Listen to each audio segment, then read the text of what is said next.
So I'll start off by just sharing a little bit about our nonprofit. The Organic Association of Kentucky, affectionately known as OAK, is a membership-based organization, and we offer lots of resources, some of them member-specific, most of them not. For members, if you're interested in joining, we have a Find a Farm directory that your farm can be listed on, and consumers can search that out and find more information about your farm on that directory. We have benefits that include reduced rates to our events like field days, like our annual conference, and benefits also that include discounts to suppliers, seed suppliers, and other helpful organizations and businesses for farmers out there. So those field days and conference are part of our farmer education. That is my work for OAK. And we offer those field days about once a month, spring through fall. We have several open for registration right now on our website. Through June, you can register for those that are already open, and then we'll be adding more throughout the fall. So keep an eye on that. Our annual conference brings together 400 or more people every year to share resources and learn from each other. Next year, mark your calendars for January 25, 26, and 27, and we'll give you more information about that. If you're signed up for our newsletter, if you're checking our website. We also have transition trainer support for those farms interested in certifying organic. We can help walk you through all of that, that process, and you can reach out to us for more information and to be included in that. We have a global farm metric that we're currently developing and just starting to launch with some pilot farms that help farms to assess sustainability and the social and economic and environmental indicators throughout their farm. We also offer community education and helping connect Kentuckians with local farms and food, and the Kentucky Farm Share Coalition, where we empower employers to support the health of their employees while also helping to build markets and customer bases for organic Kentucky farms. So you can learn about all of these things on our website. You can also sign up for our newsletters on our website. So again, all of these slides and clickable links will be shared with you in a recording and in a PDF following the event. We'll get those to you in the next couple days, especially for those of you who are interested in joining us next week. And for those watching the recording, we hope you can join us or access some of these resources as well. So now on to the main event. We are joined today by 5 generous speakers who are sharing their time and expertise. Bryan Brady is one of the go-to resources in Kentucky for assistance to farmers for food safety related help. He can come out to your farm, he can do all kinds of things, and he'll share more about that as we go on. We're joined by Maggie and Ford. Maggie Dungan from Salad Days Farm in Versailles, Kentucky, and Ford Waterstrat from Sustainable Harvest Farm in London, Kentucky, are 2 certified organic farmers who have experience developing food safety plans and have joined us to share a little bit of that experience with you all today. And we'll see them in the videos, and then they'll be back with us at the live Q&A at the end if you want to ask any of those farmer-specific questions from them. And Morgan Waldner and Tyler Goodlett represent the Produce Safety Department section of the Kentucky Department of Agriculture, and they're going to launch us today into our content. We're grateful for all of them for being here. And we'll go ahead and spotlight Morgan and Tyler. We've got them, and I'll take a back seat. Thank you all for being here. Yeah. Well, good morning, everyone. Thanks, Jenny, for the introduction. So I'll just go over the points that I have briefly on this slide. So please, please, please fill out our farm inventory survey. This gives us a really good point of contact for you. I know that many of you know a lot of the tornadoes out in Western Kentucky and the flooding out in Eastern Kentucky have offered some challenging times to a lot of our growers in those areas. So This gives us a good point of contact for you. It also will ask you what your produce sales look like, and that can give us a better idea as to whether or not you're really covered by the produce safety rule, and gives myself an inspector a really good insight to the practices that you're doing on your farm, and then we can kind of move forward from that. That being said, maybe if you don't qualify for an inspection, but you would like to do something similar, or maybe you're hoping to get above our $25,000 in annual average produce sales, and you'll eventually qualify for inspection, I would highly recommend you signing up for an on-farm readiness review. You're more than welcome to contact either myself or Tyler to get that set up.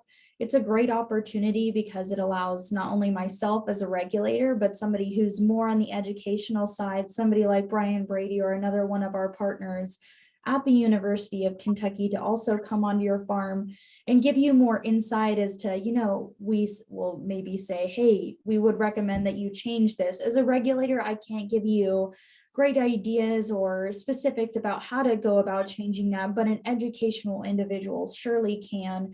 And so that's why I highly recommend, even for a lot of my growers that will do an inspection, to have them do an on-farm readiness review prior to.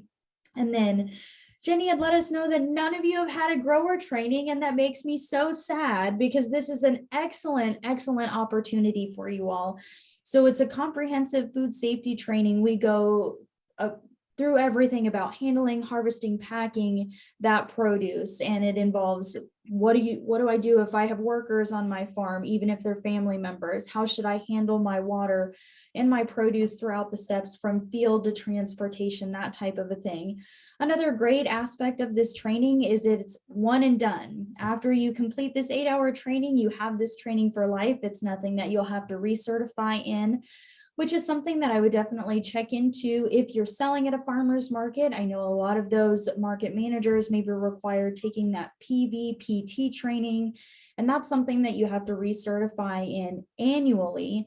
And so a really good aspect of this training that a lot of our growers have taken on is asking the farm manager, hey, if I take this 8-hour comprehensive grower training course in food safety, would this work? And a lot of the times, yes, it will be accepted. So that's just another great aspect to that. And it's just a really good opportunity to learn from not only people like myself and Tyler, but growers will have great questions. We've had plenty of growers offer their practices that they're doing on your farm. So that can always give you good insight. So as far as when are these trainings available, when would that be? So in April, we have an in-person training coming up in Pulaski County. So if you'd like information, I believe we're sending out the info that Jenny has on that. And then in May, we have one in Letcher County. We do take a break in June and July since that's a busy inspection season and just a busy season for a lot of our growers. And then in August, we will be offering one online. So if any of those interest you, I would so highly, highly encourage you to attend, because Tyler and I would love to see you there. Excellent. And without further ado, I'll pass it on to Tyler.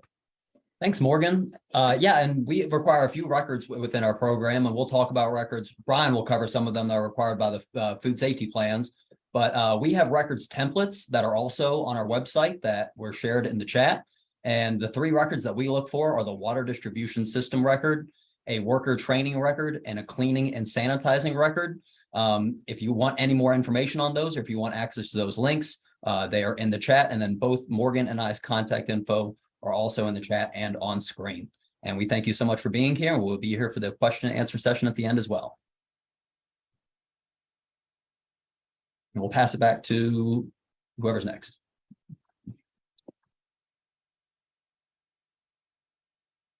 All right, thank you all very much.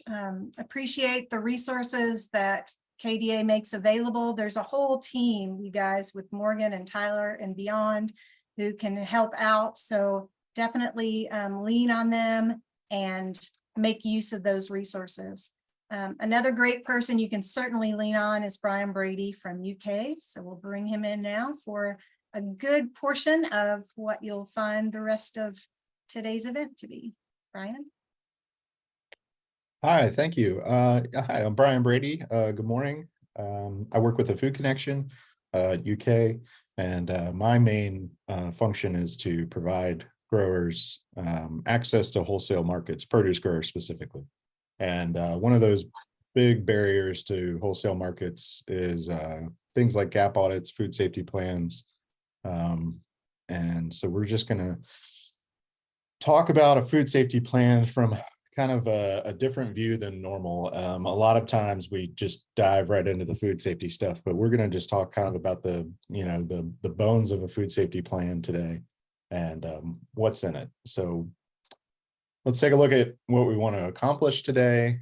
We're going to talk about what a food safety plan is, obviously, what it contains, why you might need one, the resources available to help you write your own plan. There are a ton. I know you received some resources beforehand. There's going to be another email that comes out that's going to be resources after the program.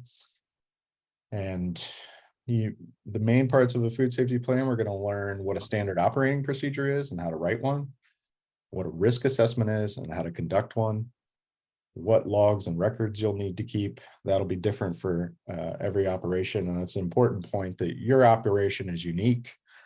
Your plan can be adjusted to fit your operation. You are likely doing most of the things that you will put in your plan. It's just a matter of putting it on paper, training your employees, implementing your plan, and then keeping records to show that you're adhering to your plan. So, what is a food safety plan? This is a quick little quote from Penn State University Extension that basically covers just about everything in a food safety plan in one sentence. So, a written farm food safety plan is a central place for growers to assess risk, outline practices to reduce those risks, record policies and standard operating procedures, and keep needed records.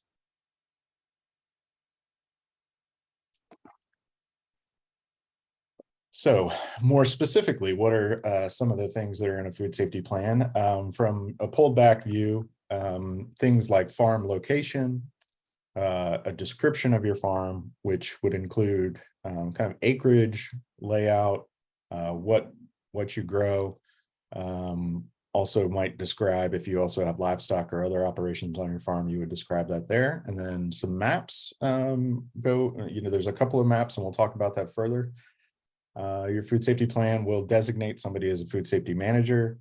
It will cover employee training and contact information. It will contain risk assessments of practices and environmental conditions that could pose a food safety hazard. And from those risk assessments, you're going to develop practices and policies to reduce those hazards. And then again, you're going to keep records to document those practices and policies. So why might you need a food safety plan? A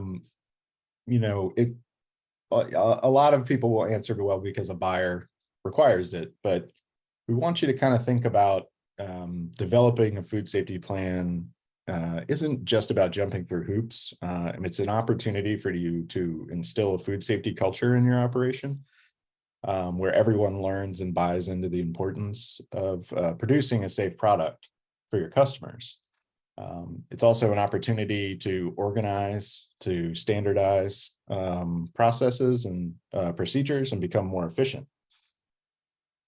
And again, with buyers, a buyer might require it. So a food safety plan, if you're going to get a third-party audit, like a gap audit, will be required in order to pass that audit.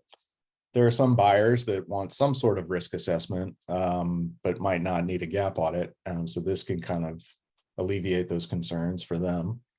And then like what Morgan and Tyler were talking about, FSMA produce safety rule doesn't require a food safety manual, but it sure helps to demonstrate that you're following federal and state regulations if you do have a food safety manual.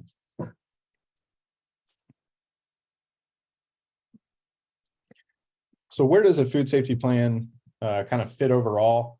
Now, I don't expect everybody to have all of these plans that are on screen right now, but if you do, if you think about a quality management plan as kind of an overall plan for for your business and how things operate, then food safety plans kind of fit below on that next tier, along with if you have an organic system plan because you're organic certified, then it kind of fits right in there.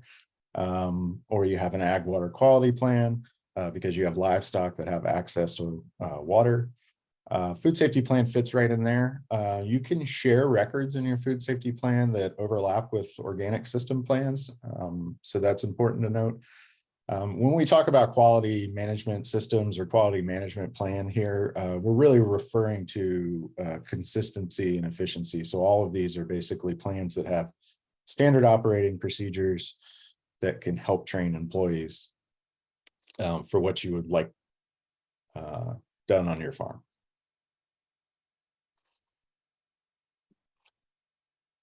Okay, so now we're going to kind of dive in a little bit to what's in a food safety plan. There are usually three maps that are required. You might end up having more. There's an overall farm map, and that overall farm map has structures on the property labeled, where the bathroom is, identifies area where livestock are kept, so you can show where fencing and barriers are to keep your livestock from production fields. You identify irrigation sources and irrigation lines on this map, and then also septic fields and drainage direction and potentially break areas. Then we have a field map, which is essentially, both of these are overhead views, and you can get these maps from Google Maps and zoom in. Of course, I can help you figure out how you want to label your fields. But the field map is essentially for traceability. You can label them however you want. You can label them by number, letter. You can break them down as small as you want. You can have them as big as you want. What's important is that you have the ability to trace your product back to the field that it came from on the day that it came from, and then ultimately that you can trace your product forward when you sell to a buyer. And then the other map that is pretty standard is going to be kind of an overhead schematic of your packing house and storage area. You can draw it by hand. In fact, most people do. And, you know, it will include kind of flow of product with arrows, and that'll show how you prevent cross-contamination from clean washed product to produce that's coming through the door. And it'll help you kind of think about it that way. If you don't have your pack house set up that way to where the flow is kind of moving in one direction, you can reassess that.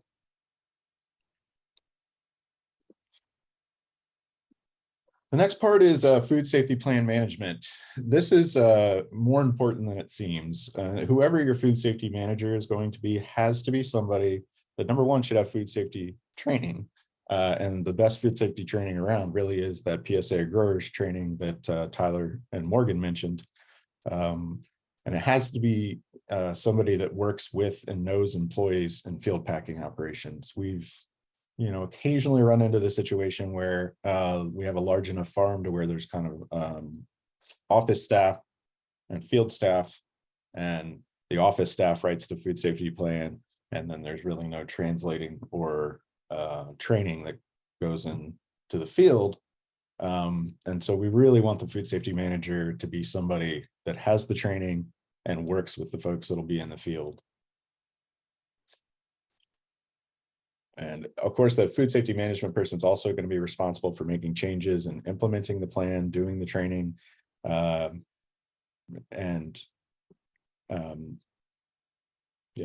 so any changes that could be made need to be made by that food safety manager. And when any changes are made, they also need to be relayed to employees.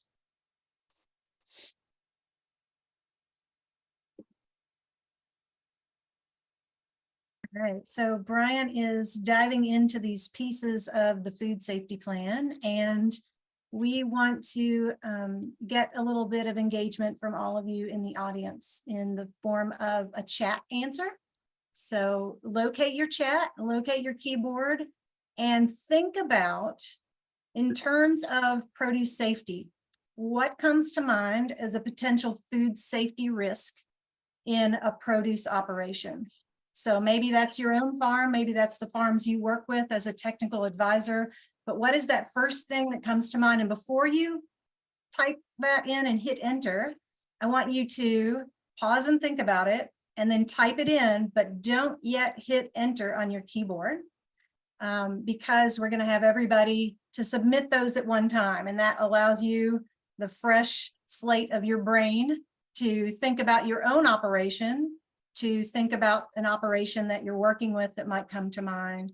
But what is that number one thing or a couple of things that come to mind when you think of risks to food safety on a produce farm? If you're drawing a blank, you could even look over that picture and see if anything in that picture prompts an idea. But go ahead and type those in, and we'll give you another 5 seconds or so. And Joni's beat us to the punch. Go ahead and hit enter and place those in the chat. So a lot of great things coming in there. We'll dive into a little more of these. Brian's kind of checking them out to see where they relate to his talking points. And we'll move forward into risk assessment. Thanks, everybody. Great, thank you. So essentially, the things that you have just typed in there are hazards that you're identifying. And this is really one of the most important parts of developing your food safety plan, is a risk assessment. And essentially, you're going to identify physical, chemical, and biological hazards present and unique to your operation. And so when we talk about physical, we're talking about things like glass, plastic, dirt, rocks, things like that, etc. And then when we're talking about chemicals, that could be cleaning products in the pack house, that can be pesticides on the edible portion of the crop, or it can be petroleum products if you have like an oil spill or something, or a gas leak in the field. And then, of course, biological is the really important one when we're dealing with food safety. They're all important, but this is the one that a lot of focus will be on.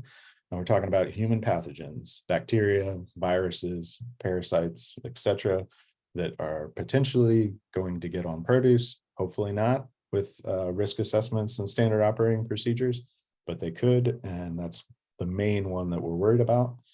The most common hazards on farms are 4 W's. There's water, there's workers, so you are certainly one of the biggest risks. There's waste, and there's wildlife. So when you're identifying these hazards on your farm, you then are going to determine the likelihood of these hazards to affect the safety of your produce. And you're basically going to assign the likelihood as low, medium, or high. And then you're going to develop policies and procedures in your food safety plan from these risk assessments.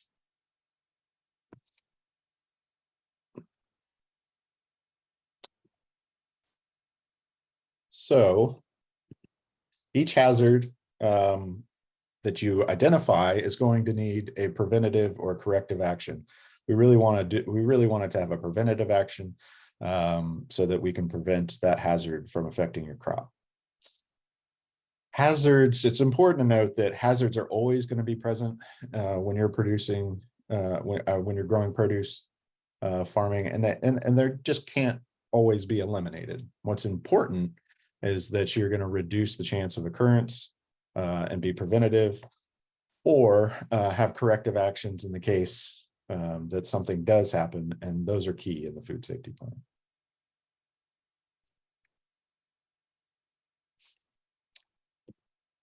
So here's an example risk assessment for field packing, and you can see how it's kind of broken down into a spreadsheet or a table. Basically, field packing is the process step or the procedure. Then we have listed out chemical, physical, biological. So as far as field packing, a chemical problem could be contaminated containers. Physical could be poorly conditioned containers. Let's say you're, harvesting into plastic harvest totes. If they're starting to get older and the plastic's starting to dry out and potentially break, that could be a physical issue. Biological, of course, could be contaminated containers, ones that are not washed, rinsed, and sanitized on a standard schedule. And so then we go into a risk assessment for chemical contamination, pretty low. Somebody would have to mess up in order for there to be a chemical contamination. The severity of whether or not, the severity based on if a container did get contaminated is here considered medium. And then for physical, they've assessed the likelihood to be medium, but the severity to be low. Probably the justification for that is that if there was some sort of physical contaminant, that they would see it and remove it. And then biological, low to medium, probably because they have standard operating procedures for cleaning, rinsing and sanitizing their totes. And the severity there, if it were to happen, is high. And so then the next question is this hazard fully controlled by your GAP program? Meaning, and we're going to talk about standard operating procedures coming up, but have you addressed this hazard by developing a policy or procedure to prevent it from contamination? And then over here, we've got preventative actions that can help avoid these hazards. Maintain containers in good conditions when they get old, when they get sun damage and dry out and start to go. Make sure you replace them. Watch container placement and field pack activity to ensure that you're not cross-contaminating. One thing, we don't want to dive too much into actual food safety here. We're really trying to focus on what's in a food safety plan, but an example of that is using bins that you can place bins in that nest into each other. So that bottom bin can be the one that always touches the soil. And then when you're harvesting into a new bin, that one will be clean on the bottom. And so on your trailer, before you go into your pack house, you can stack them. And then always use harvest containers for their intended use. Only reuse of containers should be monitored to prevent cross-contamination. If you have an animal operation, and here's just an example, don't move around like frozen product, even if it's vacuum packed in your harvest totes. And I think everybody knows that.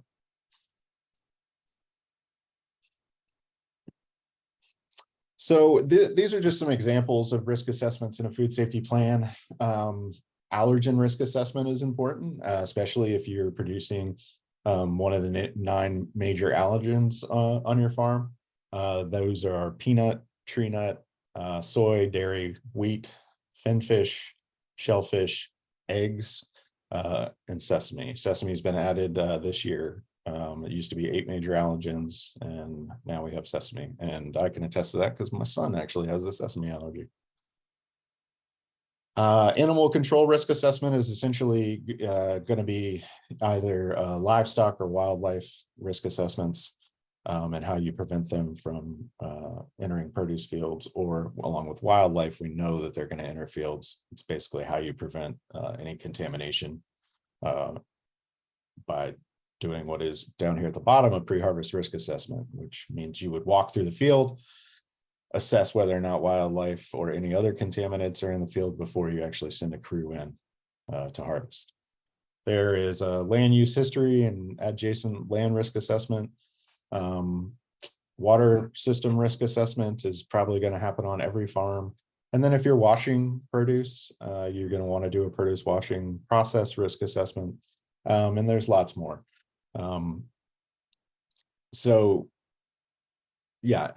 As far as how often you do risk assessments, there is, obviously you have to do them initially, then usually suggest annually, unless of course it's something like a pre-harvest risk assessment that you have to do each time you harvest.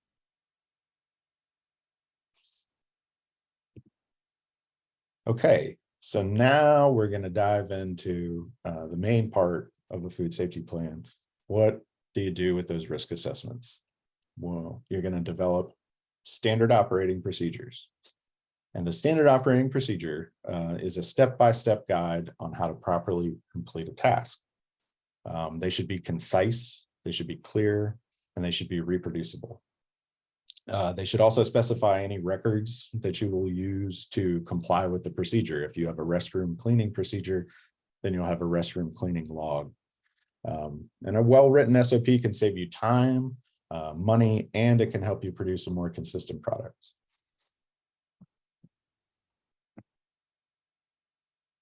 I will say, standard operating procedures are not just for food safety. All those other plans that I mentioned at the beginning, standard operating procedures can help you, number one, standardize, but also just be more efficient and organized. So how do you write an SOP? I will say that a lot of SOPs that are going to go into food safety plans have templates and have examples. So you don't have to reinvent the wheel. But if you want to develop your own SOP, you want to watch someone do the task, basically, or do the task yourself. Write down everything they do or you do and break it into 10 steps or less. The long steps should be broken into sub steps if you need to, and you'll kind of use this as your first draft. You don't want to develop an SOP all by yourself without asking your employees or coworkers to review and suggest some changes, because they're the ones that are probably going to be doing the process. Although a lot of you are going to be doing the process as well. And then we want to have someone test the SOP by following all the steps as written and make any changes as needed that you identify as you're implementing these standard operating procedures. Another good practice is to post these SOPs where workers can see them. Keep another copy in your food safety plan. If workers can see them and have questions, then they can get those answers right away if your SOPs are posted. And obviously post them in the spots where they'll be doing that procedure. And train all your workers to follow the SOP and explain, of course, why it's important to follow. It's for food safety, but also for efficiency and consistency.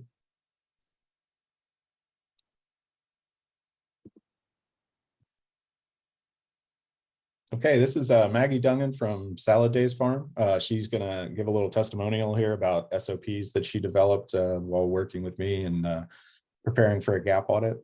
And how it's not just for a gap audit, but it's something you should have basically if you have employees. So the SOPs are great, especially if you have employees, because you just spell it out for them. You can literally type it up, print it out, laminate it, put it in your packing shed or wherever, and there's no question about how much Sanidate goes in the tub and like how you wash it and how long do you spin it for. And then you create that basically for every crop in your food safety plan. And then other things like what do you do if you like cut your finger in the field? What's the best protocol? You know, some people just might kind of continue harvesting, which don't do that because you're bleeding on your food. So if you kind of work through your employees, you train them, stop, wash your hands, put Band-Aids, gloves, wash your knife, that's a big one, and just kind of make sure you didn't like bleed on the lettuce or whatever. But anyway, creating those SOPs really just helps you be a better employer. All right, thanks, Maggie. So what's in a standard operating procedure? This looks really, this looks like a lot, but I promise it's not. You're going to have a title, obviously, for what the procedure is. If you're working towards an audit, there usually will be some sort of identifying number that goes along with the auditor checklist.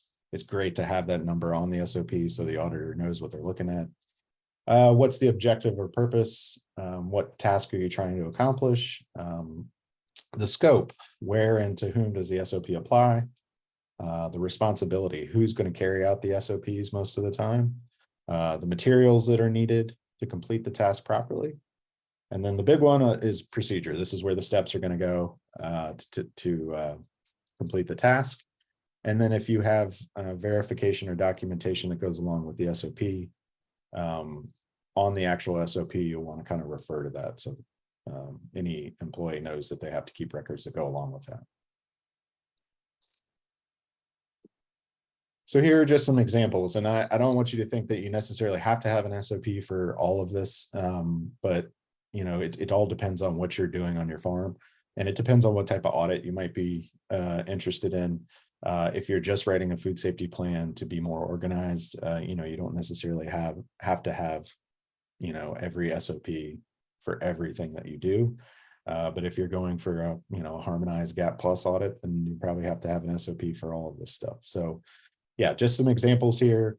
washing, drying, packing, moving animals, how you sample water, sprayer calibration is important for employees to know. And any task basically that you're going to want done efficiently and consistently, you want to have an SOP for. And here's an example of the simplest SOP out there. This is pretty standardized. How do you wash your hands? So the purpose of this is to describe the correct method. The scope basically applies to everybody.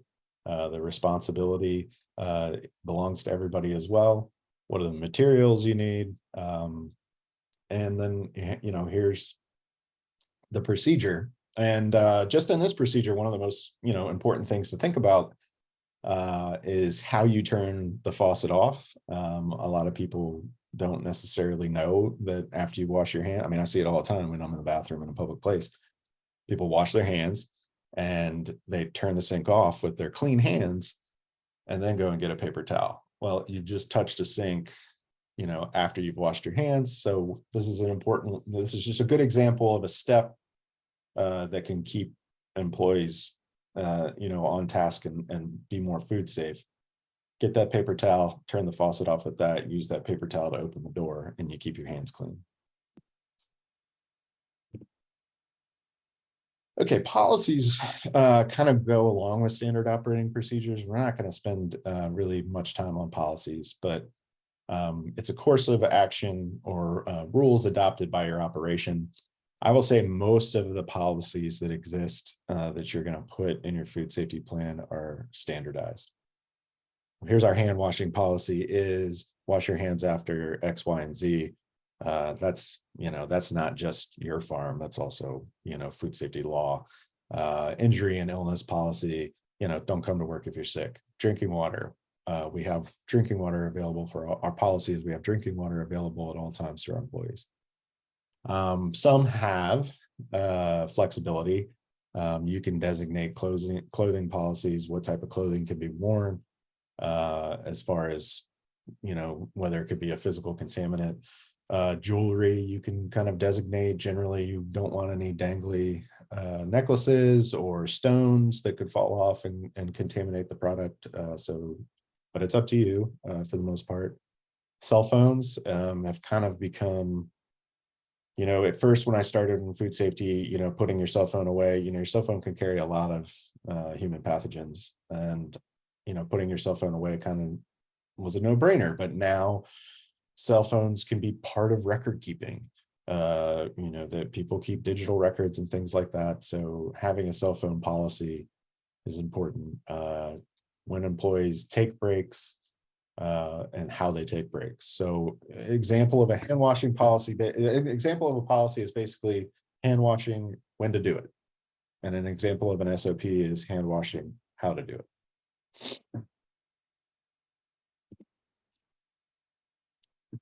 So, and now we're going to get to record keeping, which is essentially how you prove that you're doing what you say you're going to do in your food safety plan.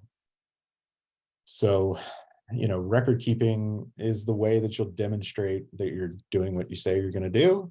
If your SOP says the bathroom will be cleaned daily or weekly, then your record should reflect that, so that when an auditor comes out, they can match that up with your policy and procedure. Records, as far as how long you should keep them for at least 2 years. That's pretty much the requirement for every audit, so that auditors can look back. If there ends up being a problem, you can look back and be able to access those records from the past. And then, of course, your record should be readily available for inspection or review for either your food safety manager or the auditor.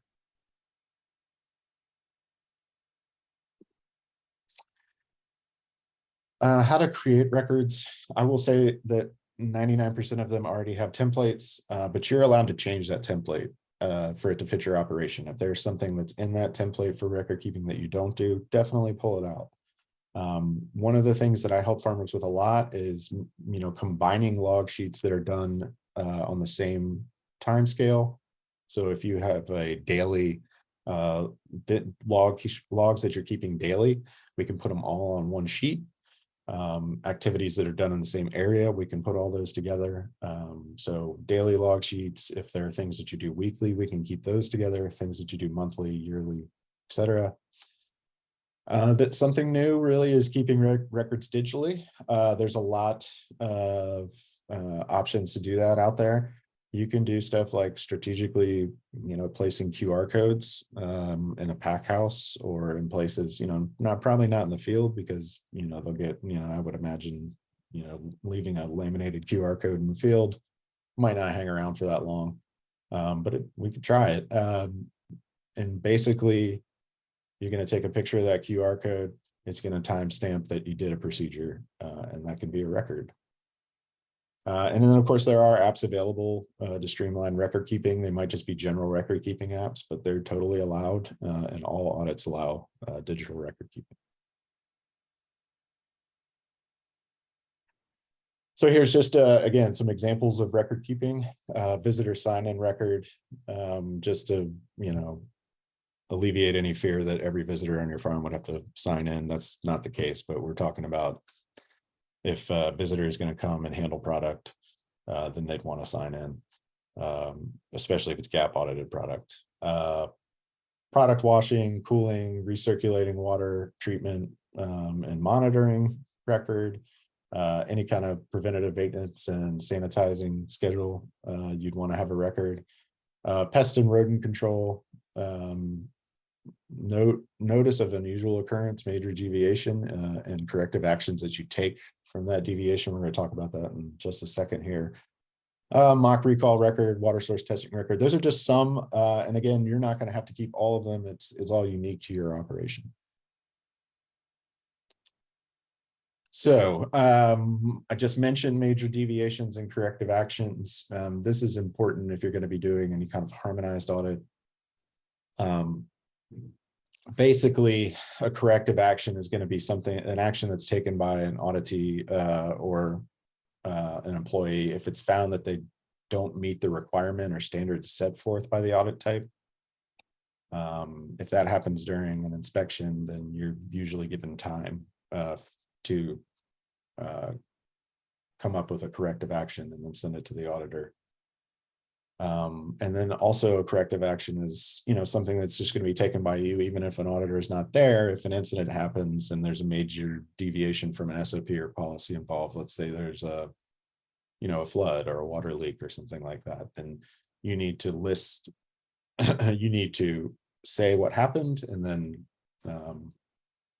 say what corrective actions you took, either throwing the product away or how you prevented it from being contaminated.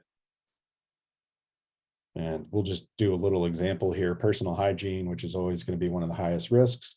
In this case, the major deviation is the facilities are not cleaned as often as they say they're being cleaned, or specific examples of not being properly stocked. So let's say you're out of paper towels, there's no soap, there's no sanitizer, or there's visible debris or contamination in the facility. Then these are all the corrective actions that you would take in order to prevent this or in order to correct it if it does happen.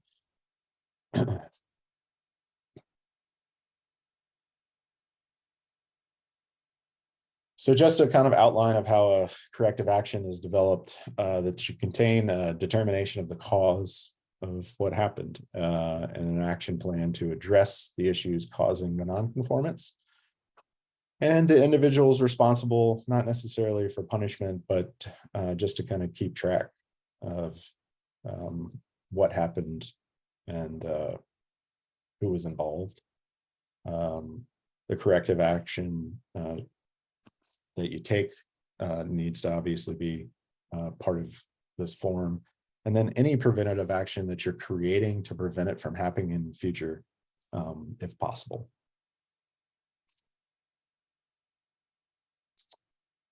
Okay, so I know that was a lot of information all at once. I hope it's valuable to you to kind of get an idea of what the bones of a food safety plan are, rather than diving into the food safety stuff that's in it right away. All that food safety information can be attained through one of those PSA trainings that Tyler and Morgan mentioned at the beginning. And then this information is how you put it into a food safety plan. There are tons of resources for every step in developing and implementing your food safety plan. For all of the things we talked about today, there are templates, risk assessments, SOPs, log sheets, policies. You would just have to change them to your operation. In Kentucky, there is technical assistance through the Cultivate Kentucky partnership from the Food Connection, and that's me, and soon to be another person as well. We offer on-farm assistance for Kentucky growers. Our help includes assessing hazards, finding cost-effective ways to address them, writing food safety plans and implementing them, and a lot more. And we also offer, and everybody in this food safety realm or everybody in this technical assistance extension realm offers connections to other technical assistance that you might need, including at the Food Connection. We're going to have 3 new regional value chain coordinators. 2 of them have started. And those value chain coordinators are going to be working regionally. So we have Eastern Kentucky value chain coordinator, Central Kentucky, and then we'll have a Western Kentucky value chain coordinator soon. And those folks are going to help connect farmers and buyers. We were at the point in our small farm business that we were interested in expanding our sales, and one of the companies that we were interested in growing for required a food safety gap audit, and so Bryan Brady helped us go through the steps of our first developing a food safety plan and implementing a food safety plan. And they even came down, I remember before we had our first official food gap safety audit, they did a mock audit with us so we'd feel even more confident for our real food safety audit. And so that they, such a tremendous help that they offered to go along with us and help us gain confidence in that. And then ever since then, it's kind of I think it's even easier than doing a organic inspection each year. It's maybe even less requirements in the organic inspections and documentation. So, if you're interested in expanding your market to a company that requires a food safety audit, it's really a lot of support out there for you, a lot of education, a lot of people willing to help you learn how to do it. And there's even a reimbursement available to help pay for your food safety audit through Kentucky Court Council. And so it's like there's just a whole bunch of people that if you're interested in expanding and going through a gap audit, there's people, UK resources, Kentucky Organic Association resources, other farmers are willing to help you through it. So I hope if it's something that you want to do that you're not too intimidated, because it's it was a big step for us, but it became pretty easy after we got all the support. Without the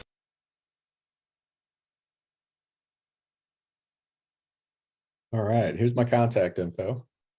And this, of course, will be sent, and we'll send it more contact info along with the follow-up email that's going to have a lot more resources. So this is my email, and we'll send my phone number as well in the follow-up. And so if you're interested in doing any of the stuff that we talked about, get in touch with me. Thanks, Bryan, very much. Sorry about that automatic launching of Ford's testimonial there. I know Bryan wanted to do just a minute of intro, but we'll let Ford speak to that in just a little bit. Grateful to Bryan for all of the deep dive into the food safety plan. Like he said, it's a lot of information, and there's more of that. So the good thing is, if you are available to join us next Tuesday, we are going to work with anybody interested to give a little bit of one-on-one support. And whether you're at that event or not, we've got a lot of resources available to you. So this slide right here offers you a glimpse at what has already been mailed to those of you who are joining us live or who have registered for this and are watching a recording later. All of these templates and resources are available to you in links in that email. We're also going to post it all and additional materials on our Farmer Field Day website, so that will stay there indefinitely. You can come back to this when it makes sense to you. If you are going to join us next week, and I really hope that you will, if you're interested in taking your food safety education a little bit further, we are going to, as I said, have one-on-one opportunities to talk with not only Bryan, but also Tyler and Morgan from KDA. And we'll be joined by Christy Durbin from the University of Kentucky Organic CSA program. She manages that program and is really a great farmer example of creating SOPs on everything on the farm. She has shared a manual that we'll be offering in these resources and talking about next Tuesday evening that include all the SOPs from her farm. And she really does a great job in not only creating those and working with her staff on the farm to implement them, but also serving as an educator to other farmers as they are a teaching farm there at University of Kentucky.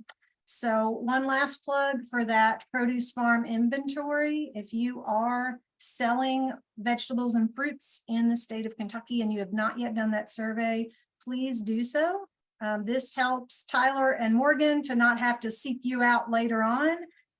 But it also helps you to think about where your farm business lies in the structure of the FSMA regulations and all of this. So I'm going to invite all of our speakers to kind of come back and prepare for the Q&A. I'll just mention that we at Oak are available to you, Brooke and Natalie, who have joined me here today, and so many resources and easily accessed. We are easily accessed. Those resources are easily accessed on our website.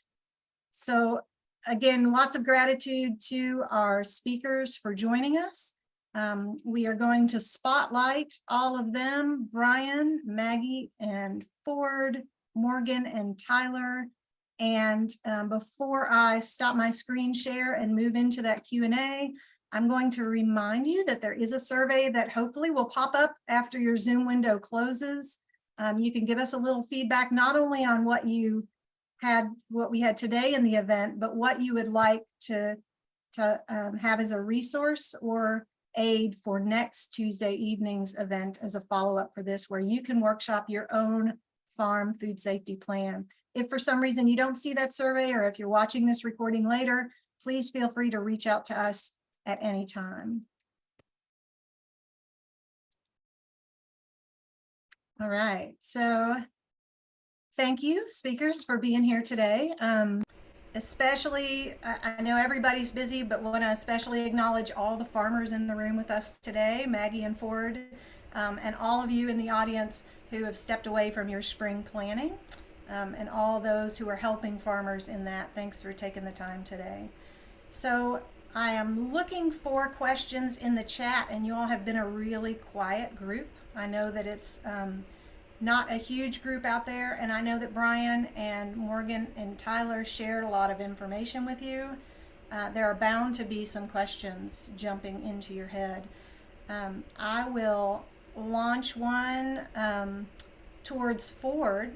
Ford, if you don't mind to unmute. And I just want you to speak a little bit more, if you don't mind, about working with your employees on these in terms of you have a growing, scaling up farm there in London, Kentucky, and every year you're adding on some staff, or at least I know this year you are, right? So talk just briefly about what that looks like in introducing new staff to the food safety plan and the SOPs that you have developed, and then how you continue to reinforce those throughout the growing season. Yeah, for sure. Well, listening to Bryan's presentation made me think, man, I got to get my ducks in a row before everyone gets here. So but yeah, I mean, I've kind of transitioned a lot of the food safety responsibility to the guys that work for me, just because it's they're more on the ground doing the work than I am anymore. But originally, I mean, I can't remember how many years ago it was that Bryan and I set up our original SOPs and food safety plan, but I mean, we've really just adapted those original SOPs to make them a little bit more robust. But that's been super helpful. But one of the things that guys have developed that's been helpful for record keeping is they just made a Google sheet that you can use offline, because a lot of the farms we're on don't have internet access. So they just made these Google sheets that they can just fill out on their, their phones or iPad or whatever when they're out in the field, and they just, keep those every time they're doing a harvest for one of our wholesale accounts. And then we have one back at the pack shed, same thing, just the, things that they need to record each time that they do a harvest, whether it's cleaning the wash line or looking at totes, making sure they're clean, or out in the field doing kind of a pre-harvest check. They just kind of go through their checklist, and and we try to make it real simple, where it's like a drop down menu, like, is there deer damage, yes or no, so they didn't have to do it. They didn't have to like type anything out when they're out in the field, or if there was deer damage, made a drop down menu of like corrective actions that they could do. So if it was, if they had to flag the area where they weren't going to harvest from, they just clicked flagged area, 3-foot buffer or whatever. And so that was really helpful, and to let the guys kind of take care of it, because again, I'm unfortunately not out there in the field with them as much as I used to be. And then originally it was in English, and then they've translated it to Spanish. It's kind of funny when we have our gap audit, the inspector says, "Can I see your record keeping?" I'm like, "Sure." It's in Spanish though, and they kind of get a kick out that. I mean, I can understand what most of it says, but yeah, making it easy for my employees to record the records has been key to do that. So yeah, I've probably missed one of your questions in that, Jenny. What other ones did you want me to answer? No, I think you addressed it. I think having that staff that's continuing to return and help you out year after year, who have helped you build all of that, the plans and the policies and the tools for using those out in the field and making them more user friendly for them. Leaning on that staff that's been around a while, sounds like you do a lot of that for the new staff. Yeah, they're terrific guys. And just also kind of like, if you're a farmer out there in the audience, it's, feels overwhelmed after hearing this presentation. Bryan does a great job, but it's also like, good night. That's a whole lot of stuff, and I remember I was like, skip it. We're not doing this. This is ridiculous. I don't have time to fool with this, but Bryan really helps you out. Christy will help you out. Other farmers are willing to help you out. So it's, maybe you don't want to expand into wholesale or whatever, but it's, it is intimidating at first, but then it just kind of becomes like anything else. You just kind of figure it out, and then each year it becomes a little bit easier. And but it really is important to do. I mean, just the simple things like washing your hands correctly. That's, if you don't address it, then it's, you might have in your mind as a farmer like, hey, this is the way it needs to be done. But if you don't actually have steps to take that your employees follow, it's probably not going to get done the best way. Not, all those guys are great, and I'm sure everyone's employees are great, but we all get in a rush and take the easy way out sometimes. So yeah, well, thanks, Ford. Thanks very much. I'm going to acknowledge the time. If anybody needs to jump off, you can catch the last few minutes of this on the recording. We appreciate you being here. Just really quickly wanted to invite Maggie Dungan, who has carved time out of her busy day. Maggie, I know that your farm includes an on-farm commercial kitchen. And so I guess in terms of, so much of what we were talking about today didn't address that aspect of a farm. It was more about the pack shed and the field and so forth. Just wondering if there are any specific food safety SOPs, policies, or experiences you can share with that food safety kitchen really quickly. I'm sorry, commercial kitchen really quickly. Yeah, I mean, it's interesting because if you've ever worked in a kitchen or a restaurant, you kind of have food safety and protocols drilled into you.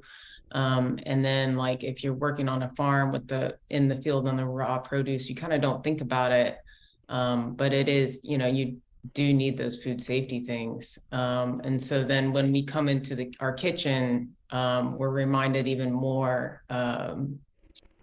of it. And we certainly have SOPs in place. You know, if something will happen, I'm like, well, that's kind of a food safety issue, you know, like the cat walks through and we're like shooing the cat, or the goats have gotten in there before. But it's because yeah, we're taking the food that we grow and further making it into a product. So even more important to follow food safety measures for sure.